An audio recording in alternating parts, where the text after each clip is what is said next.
আমাদের কক্সবাজারের বিদেশি পর্যটক সহ বিদেশি খেলোয়াড়রা কিন্তু কক্সবাজারে আসবেন এবং কক্সবাজারে একটি ব্র্যান্ডিং তৈরি হবে। আসসালামু আলাইকুম, আমি সামিয়া জান্নাত আরিবা, একজন স্কুল শিক্ষার্থী। মাননীয় প্রধান উপদেষ্টা, আমরা সবাই তরুণ এবং আপনি তো আমাদের কাছে চিরতরুণ, এবং এই তরুণদের জন্য কিন্তু জেলা প্রশাসন আমাদের তারুণ্যের উৎসব আয়োজন করেছে এবং এই তারুণ্যের উৎসব সম্পর্কে আপনাকে কিছু জানাতে চাই।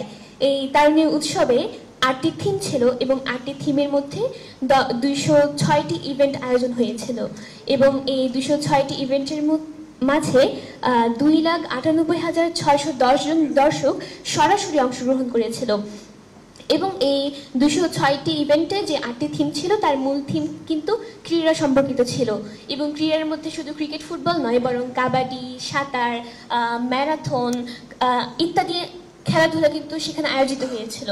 এবং আপনাকে আরেকটা বিষয় জানাতে চাই, কক্সবাজারের ক্রীড়াঙ্গনে কিন্তু আরেকটি সাফল্য যুক্ত হয়েছে, আমাদের সাফল্যের পালক যুক্ত হয়েছে।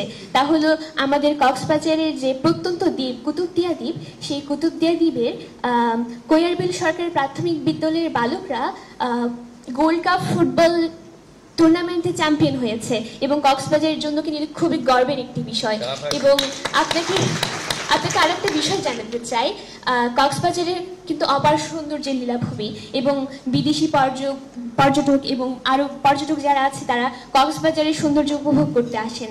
তবে কক্সবাজারের মানুষের প্রাণের দাবি কক্সবাজারে আন্তর্জাতিক মানের একটি স্টেডিয়াম অর্থাৎ ক্রিকেট স্টেডিয়াম তৈরি হোক, কারণ এই ক্রিকেট স্টেডিয়াম যদি তৈরি হয় তবে আমাদের কক্সবাজারের বিদেশি পর্যটক সহ বিদেশি খেলোয়াড়রা কিন্তু কক্সবাজারে আসবেন এবং কক্সবাজার একটি ব্র্যান্ডিং তৈরি হবে এবং এর মাধ্যমে কিন্তু কক্সবাজার তথা পুরো বাংলাদেশে কিন্তু পর্যটন খাতে একটি ইতিবাচক প্রভাব পড়বে বলে আমরা মনে করি। তাই এই বিষয়টি বিবেচনায় আনলে আমাদের কক্সবাজারবাসীর জন্য তথা বাংলাদেশের জন্য খুবই উপকার হবে। ধন্যবাদ।